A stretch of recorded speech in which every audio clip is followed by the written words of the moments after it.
বাবা আমার খুব গরম লাগছে। তোর গরম লাগছে তো আমি কি করবো? তোর জন্য এসে আনতে হবে নাকি? চলে বাবা আমারও খুব গরম লাগছে। কি আমার ছেলে গরম লাগছে? বাবা গা হাত পা মুছে নাও। বাবা আমার পায়ে খুব ব্যথা করছে। কি তোর পায়ে ব্যথা করছে? আমি কি করবো? একদম নাটক করবি না, একটু হলে বাড়ির কাছে চলে আইসি। চলে বাবা আমারও খুব পায়ে ব্যথা করছে। আমার সোনার টুকরো ছেলের পায়ে ব্যথা করছে। আসো বাবা, পিঠে আসো। হেই তুই ওরা দাঁড়া রয়েছিস কে? তাড়াতাড়ি আই।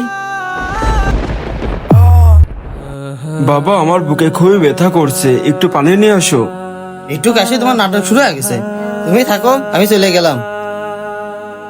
বাবা তুমি এখানে থাকো, আমি তোমার জন্য পানি নিয়ে আসছি। বাবা এই নাও পানি খাও। বাবা তুমি সৎ বলে আমি তোমাকে অনেক অবহেলা করেছি। বাবা তুমি আমাকে মাফ করে দিও। বন্ধুরা আপনারা যারা বাবাকে ভালোবাসেন ভিডিওটি লাইক ও সাবস্ক্রাইব করবেন।